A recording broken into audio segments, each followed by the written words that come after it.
इसलिए मुझे शिष्य साथ में रखना पड़ता है।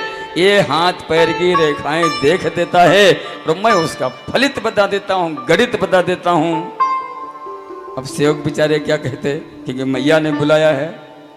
दोनों अंदर प्रवेश हो गए और जैसे जाकर के प्रवेश हुए, मैया ने सुंदर सा आसन डलवाया।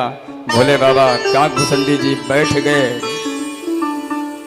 मैया कौशल्या ने कहा कि बाबा मेरे लाला को ऐसी नजर लगी है, ये रोना बंद ही नहीं करता है। बोले मैया एक बार तो दर्शन करा दे।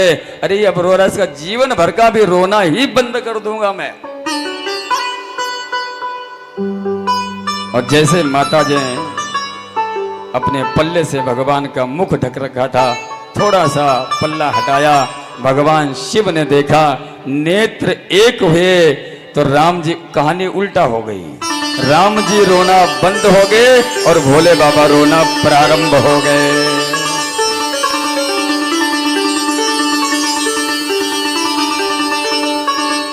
मैया ने कहा कि भाई बाबा तो बड़ा कमाल का है, इसने तो देखते ही देखते रोना बंद कर दिया। भोले बाबा ने कहा कि मैया मैंने देखा ही है, तो इसे एक बार मेरी गोदी में दे दे। ये जीवन में कभी रो नहीं सकता है, दूसरे को तो रुला देगा लेकिन ये कभी रो नहीं सकता है। कौशल्या मां बड़ी सीधी, तुरंत गोदी में दे दिया। और यही द्वापर की यशोदा मां होती तो भोले बाबा देख देख करके हाथ जोड़ जोड़ के दुखी हो गए। वे लाला के दर्शन करा दे, लाला के दर्शन करा दे। कि तो दर्शन नहीं कराऊंगी, तेरे गले में सांप पड़े मेरा लाला डर जाएगा। और मां कौशल्या इतनी सीधी, जो मांगे भाई लाला के दर्शन ले, सीधे गोदी में दे देती। अब कहानी उल्टा हो गई, भोले बाबा रो रहे और भगवान देख करके मुस्कुरा रहे हैं। मैया ने हलाया कि बाबा तुझे क्या हो गया। बाबा का तो मुख खुला का खुला ही रह गया। कौशल्या मैया ने समझा कि हो सकता मैंने अच्छा ज्योतिषी बुलाया, ये तो देखते देखते पधार गया। मैया ने हिलाया कि बाबा अरे आंखें खोलो। भोले बाबा को होश आया, बोले हाँ मैया। बोले इसके कछु ग्रह वे तो बता दो। बोले हाँ मैया मैं तो सोच रहा था।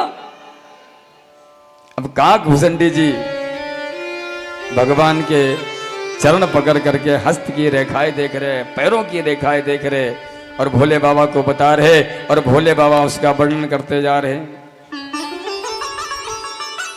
देवता देख देख करके लालायित हो रहे, पुष्प की वृष्टि कर रहे कि देखिए जिस ब्रह्म का ध्यान करने से युगों युगों बीत जाते हैं, मन में नहीं आता है।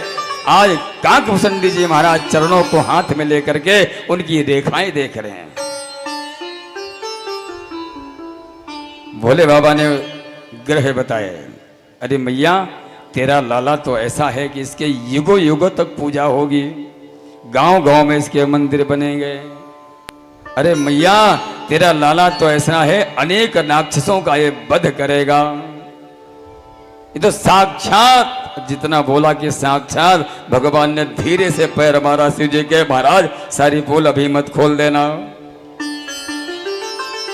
अरे मैया ये कभी जीवन में ये नारायण भी के नाम से रहा होगा, ये साक्षात नारायण भी कहलाएगा।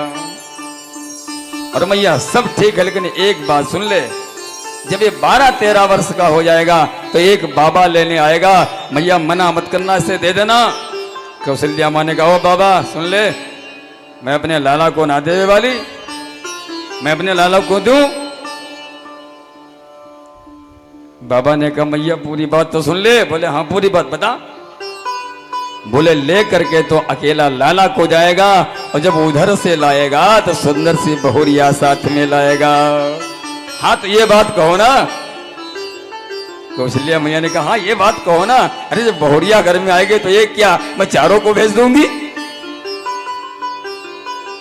मैंने बताया था ना कि घर में बहुरिया आनी चाहिए, जब तक नहीं आएगी तब तक माँ खूब रोएगी। दूसरों के घर भर गए, बहुरिया आ गई, आंगन भर गए, हमारा घर खाली पड़ा। और जब घर में बहुरिया आ गई तो 4 गुना रोएगी। हाय अब ये कैसी आ गई, हाय अब आ कैसी गई, ये कहाँ बैठी थी, कौन से जन्म का बदला लेने आई है। कौशल्या माँ ने कहा कि हाँ ये कहो कि उधर से यदि बहुरिया लेकर के आएगा तो मैं बिल्कुल भेज दूंगी। भोले बाबा को खूब दक्षिणा दी गई। भोले बाबा दक्षिणा क्या करते, लेकर के आए, ब्राह्मणों में वितरण कर दिया, बांट दिया। जब भोले बाबा वहां से चलने लगे तो काकभूषणी जी ने कहा कि प्रभु आप जाइए, मैं यहाँ अयोध्या छोड़ करके लौट करके नहीं जाऊंगा। जो भी प्रभु की झूठी मूठी प्रसादी मिल जाएगी उसे मैं ग्रहण कर लिया करूंगा, मैं अयोध्या में ही वास करूंगा।